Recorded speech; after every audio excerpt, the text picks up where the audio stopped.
अस्सलाम वालेकुम नाज़रीन, आपका मेज़बान यासिर शामी आपकी खिदमत में हाजिर है और आप देख रहे हैं डेली पाकिस्तान। इस वक्त मौजूद हूं मैं न्यू रावी पुल पर, जो कि पुलिस की चेक पोस्ट है। आप कैमरे पर देख सकते हैं, ये फरहान बेग साहब हैं जो कि इस नाके पर अपनी ड्यूटी सिक्योरिटी के तौर पर और चेकिंग के तौर पर सरअंजाम देते हैं। इनको ये जो हमारे शहरी हैं, इनका 12 लाख रुपया मिला और ये जो 12 लाख रुपया है आप इनके हाथ में देख सकते हैं। ये पूरे का पूरा 12 लाख रुपया है, जिसमें 5-5 हजार के नोट भी हैं, हजार के नोट भी हैं और इस तरीके से ये पूरी रकम जो है तकरीबन 11,76,000 रुपए के करीब बनती है। ये रकम इनको इस चेक पोस्ट के बिल्कुल करीब एक लगा हुआ खंबा उसके पास इसी जैकेट में मलबूस मिली और इन्होंने इस 12 लाख को अपने मुतल्लिका एसपी बिलाल जफर साहब को बताया और उन्होंने भी ईमानदारी का एक शानदार मुजाहरा करते हुए इस रकम को इस शहरी को वापस लौटा दिया। आज के दौर में अगर किसी को 12 रुपए भी मिल जाए तो वो किसी को वापस नहीं करते। पंजाब पुलिस का जिस तरह का तशख़्ख़ुस मीडिया पर पेश किया जाता है, शायद मैं ये कहूँगा कि 5 उंगलियां बराबर नहीं होती। अगर कोई काली भेड़ें पंजाब पुलिस में है तो वो मीडिया में भी होंगी, वो हर इदारे में होती हैं, लेकिन एक शख्स की बुराई की वजह से पूरे डिपार्टमेंट को गंदा करना ये अखलाकी तौर पर भी सही नहीं है। ये किस तरह से सारा वाकया पेश आया, ये फरहान बेग और इन शहरी की जुबानी जब आप सुनेंगे तो आप अशश कर उठेंगे। सर, आपको दोनों हाथों से सल्यूट है। आप जैसे ईमानदार ऑफिसर जब इस फोर्स में होंगे तो लोगों का एतमाद भी पंजाब पुलिस पर बढ़ेगा। ये आपको कहां से पैसे मिले और क्या वाकया हुआ? मेरा नाम फरहान बेग है। मैं एक बतौर हेड कांस्टेबल आउटसाइड पे ड्यूटी कर रहा था। तो रात को जब मैं ड्यूटी पे आया हूँ, मैंने देखा कि नीचे उतरने के लिए तो एक जैकेट ये पड़ी हुई थी ऐसे। तो ये तो जैसे मैंने देखा, इसको मैंने पकड़ा, राउंड अप करके मैंने सोचा कि शायद ये बम है और मैंने अपने साथियों को पीछे रोका, मना किया कि आप मेरे पीछे नहीं आओ। मैंने दौड़ लगा दी दरिया की तरफ। दौड़ क्यों लगाई आपने रावी की तरफ? बम था ये, मुझे तो बम लगा ना। मैंने कहा रिमोट चलना है, वही काम होना है। तो सर ये कलमा पढ़ के 3 बेटियों को बस सर अल्लाह हाफ़िज़ का दौड़ लगा दिया। फिर जब आगे गए तो महसूस कहाँ हुआ कि ये तो चला ही नहीं है? बस वो जब थक गया ना, मैं मुझे सांस चढ़ा तो फिर काफ़ी दौड़ लगाई मैंने। तो सर वो फिर मैंने इसको देखा तो पैसे थे और मैं सीधा इधर आ गया हूँ। आके अपने वो इंचार्ज है मेरे रियाज साहब, सब इंस्पेक्टर, उनके वाले किए, उनको बताया ये पैसे हैं। वो मुझे सीधा एसपी साहब के पास ले गए हैं, बिलाल जफर साहब के पास। हाँ जी, वो हमारे अब वो सही है रियाज साहब, उन्होंने बड़ी मेरे साथ ताउन भी किया, मेरा हौसला बढ़ाया। उन्होंने कहा घबराओ नहीं तुम्हारे साथ। मैं डर गया था ना, मैं कहा ये पैसे इतने पता नहीं किसने किधर से आया क्या है। यानी कि ये भी हो सकता है कि किसी ने 1 करोड़ रुपए की डकैती की हो, 10 लाख रुपया वहां पे फेंक दिया हो और वो सारे का सारा मुद्दा आप पर भी डल सकता था। आप ये डर था, ये खौफ था। ये जो 12 लाख अमाउंट है, ये मेरी पेंशन भी नहीं है। मेरी पेंशन 5-7 लाख 8 लाख होगी, लेकिन सर ये पैसे हमारी कीमत नहीं है, हमारी इज्जत की।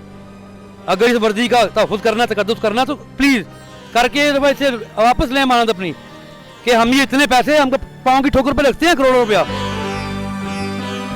इनकी 3 छोटी बेटियां हैं, 2 इनकी जवान बहनें हैं जो कि शादीशुदा भी नहीं है। ये चाहते तो उनकी शादी भी करवा सकते थे, बच्चों की परवरिश के लिए कोई भी इकदाम उठा सकते थे, लेकिन इनका ज़मीर जो है इस छोटी सी रकम जो कि 12 लाख रुपए है उसके आगे खड़ा हो गया, डोमिनेंट हो गया और उन्होंने फैसला किया कि इस पैसे को वापस लौटाया जाएगा उस जरूरतमंद को। आपने बिलाल जफर साहब के सामने ये रकम रखी तो क्या कहा उन्होंने? सर मुझे उन्होंने जो शाबाश दी है ना, अब तो उनके नाम की गोली भी गम पे लिख के आ जाए ना तो सीने पे खाने के लिए तैयार हूँ। अफसरान के लिए जो मोहब्बत है वो तो है ही है। अगर मेरा कैमरा आपको दिखाए तो ये इनके कान पर भी एक बुलेट लगा है। इन्होंने 7 पुलिस मुकाबले किए हैं। अगर इनकी आप टांग देख सके तो उसमें राड डला हुआ है लोहे का और 2 बुलेट्स लगे हुए हैं, जबकि एक बुलेट इनके पेट में लगा हुआ है, एक जो है बाजू पर है। तो अपनी जान को हथेली पर रखकर अपने फर्ज की इतनी खूबसूरत जो है वो ये निभा रहे हैं कि मेरे पास अल्फाज नहीं है और खिराज तहसीन के मुस्तहिक हैं इस तरह के पुलिस एहलकार। और इन्होंने मुझे इंटरव्यू से पहले ऑफ द रेकॉर्ड बताया कि ये ब्लड प्रेशर और शुगर के भी मरीज हैं। इन्होंने इस जैकेट को उठाया और रावी की तरफ भागे जो दरिया है, ताकि अगर खुदा ना खास्ता किसी किस्म की भी कोई टाइम बॉम्ब डिवाइस भी है तो वो उस जानिब जाकर फटे। और जब आगे गए तो पता चला कि इसमें तो पैसे हैं। मुतल्लिका हुकाम को बताया और मुतल्लिका हुकाम और अफसरान बाला को भी सलाम है बिलाल जफर साहब को, जिन्होंने इंतहाई ईमानदारी के साथ इस रकम को इस शहरी तक लुटाया। आप मुझे बताएं, आपकी रकम कहाँ गिरी थी, आपको कैसे पता चला? सर मैं जब आ रहा था मार्केट से तो मेरे पास शॉपर में थे ये सारा रकम ना, तो मैंने आगे लटकाई हुई थी मोटरसाइकिल पे। तो मुझे पता नहीं चला कि किस जगह पे गिरी है, कैसे नहीं है। तो मैं तो फिलहाल अपने आप को ना खुद ख़त्म करने के लिए तैयार था कि ये इतनी मेरी रकम गिर गई, ये मेरी अमानत थी। टोटल अमाउंट कितनी थी ये? 11,76,000 रुपया थी। जैकेट में पैसे क्यों थे? सर वो रकम मेरे पास थी जो ना, जो ज़्यादा थी, तो मैंने सोचा कि चलो इसे कपड़े में लपेट के ले जाओ, रात का टाइम है, 10-11 बजे का टाइम था, तो कोई चोरी डकैती 100 मसला हो सकता मेरे साथ। तो मैंने उसे शापर में डाल के ना तो आगे लटका लिया कि मेरे पास और भी सामान था। ये शापर फटा और शापर में से गिरा है? शापर में से गिरा है। पुलिस ने कैसे राब्ता किया? सर ये कॉल मीडिया पे मुझे पता चला है। मीडिया पे जब पता चला मुझे, तो मैं मीडिया का शुक्रिया अदा करता हूँ कि उसके रेफरेंस से मैं अपना यहाँ तक पहुँचा हूँ। ये जो इमानत थी आपके पास 12 लाख रुपए किसी की, ये हो सकता था आपकी जिंदगी और मौत का मसला बन जाता। मैं आपसे शेयर करूँगा, ये मेरे पास जो पैसे थे ना, ये मैंने किसी को कमेटी देनी थी। वो कमेटी वालों को मैंने जब बताया, वो कह रहे आप नहीं, ये तो हम मानते नहीं इस चीज़ को, ये तो झूठ है। मैंने कहा नहीं यार, मेरे साथ ये हादसा हो गया। तो मैंने 15 पे कॉल किया। फिर उसके बाद जब मैं एसपी सिक्योरिटी के पास पहुंचा, बिलाल जफर के साहब के पास, तो फिर वो मेरे साथ किए। फिर उनको यकीन हो गया कि वाकई ये पूरे पैसे एसपी साहब ने और ये मुतल्लिका हुकाम ने आपको गिन कर दिए जितने थे? जी जी बिल्कुल। पुलिस के बारे में एक ये आम तासुर है कि ये लोग बड़े करप्ट हैं, दिहाड़ी लगाते हैं, हर बंदे को रोकते हैं। तो उन लोगों को आप क्या कहेंगे कि पांचों उंगलियां बराबर नहीं होती? सर मैं सबसे पहले तो इनको सलाम पेश करता हूँ, और ये जो मेरे सामने खड़े हैं फरहान मिर्ज़ा साहब, ये मेरे लिए फरिश्ता हैं। ये मेरी ज़िंदगी का ना, मेरे पूरी ज़िंदगी का जो समझ लेके एक नेकी थी ना, जो मैंने की थी किसी के लिए, लेकिन वो मेरे लिए बुराई बन गई थी। आपकी आंखों में तो आंसू भी मैं देख सकता हूँ। मैं ये बता रहा हूँ कि मेरे घर के जो हालात हैं वो देखें आप, तो आपको पता चल जाए कि मेरी वालदा किस पोजीशन पे थी। मेरे और जो भी बड़ा मेरे लिए अजीब था, लेकिन ये पैसे मेरे लिए समझ लेके सारी ज़िंदगी का सरमाया है।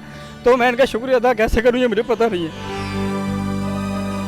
11,76,000 रुपये जब मैंने बताया, वो कह रहे नहीं आप खा गए हो। पूरे मोहल्ले का मेरे ऊपर इल्ज़ाम आ गया था। हर बंदा आपको लान तान कर रहा होगा कि पैसे खा गए हैं या इधर उधर कर दिए हैं, लेकिन जब इस ईमानदार पुलिस ऑफिसर ने आपको दिए, तो फिर ये खुशी के आंसू ही मैं कह सकता हूँ। बिल्कुल ऐसा ही है, मैं सारी ज़िंदगी के लिए इनका ये साथ नहीं दे सकता। तो कोई पैगाम देना चाहे पाकिस्तानियों को तो दे सकते हैं सर आप? अरे ये मैं पैगाम देना चाहता हूँ कि अगर इंसान ये सोचे कि ये सब चोर हैं, ये मैं नहीं कह सकता। 5 उंगलियां एक जैसी नहीं होती। अल्लाह ताला ने बड़े नेक और ईमानदार ऑफिसर पैदा किए हैं, जितना भी हो सके मैं इनका शुक्रिया अदा करता हूँ। आप मुझे बताएं, आपको कोई आपके अफसरान ने इनामात से नवाजा? पहली बात तो सर मैं गिल्टी फील कर रहा हूँ कि इनके टैक्स से मैंने 18 साल तनख्वाह ली है, 19 साल। अब वो पैसे अगर मैं वापस इनकी मिली जिम्मेदारी पूरी कर रहा हूँ, तो आज ये मुझे सलाम कर रहे हैं, इनकी ज़ुल्फ़ है ये। इतनी खूबसूरत बात की है कि मैं इनके टैक्सेस से पैसे ले रहा हूं, और अगर मैंने इनकी इमानत, जो कि मेरा फर्ज भी है, मैंने वापस कर दी है, तो फिर ये कह रहे हैं कि मैं गिल्टी फील कर रहा हूं। कोई पैगाम देना चाहें फरहान भाई तो आप दे सकते हैं। सर जी, काका सिपाही, महकमा ताजा हवालदार, वो निकाह थानेदार, ये कंसेप्ट आज हमें देखना बंद कर दें प्लीज़। अगर इज्जत देंगे तो हम 7 गुना ज़्यादा इज्जत देंगे, सारे खानदानी हम। आपको इज्जत मिलेगी, पूरा पाकिस्तान इज्जत देगा। सोशल मीडिया की तारीख में इस तरह का हकीकी वाकया आपने अपनी लाइफ में शायद पाकिस्तान की तारीख में पहले ना देखा हो। तो सारे मामले को कैमरे पर दिखाने का और इस भाई को बुलाने का मकसद यह है कि लोगों तक एक पॉजिटिव जेस्चर जाए। अगर आपको किसी की कोई रकम, कोई भी चीज़ मिल जाए तो उसको वापस लुटाएं। पुलिस का भी फर्ज है कि वो उस शख्स तक उस चीज़ को पहुंचाए जिस तरीके से इन्होंने पहुंचाया। अगर आपके पास भी कोई मोटिवेशनल स्टोरी है, अंगेज टैलेंट है, तो आप डेली पाकिस्तान पे हमें इनबॉक्स कर सकते हैं। हम इस टैलेंट और स्टोरी को पूरी दुनिया में दिखाने के लिए प्लेटफॉर्म मुहैया करेंगे। अपने मेजबान यासिर शामी को इजाजत दीजिए और देखते रहिए डेली पाकिस्तान। अल्लाह हाफिज।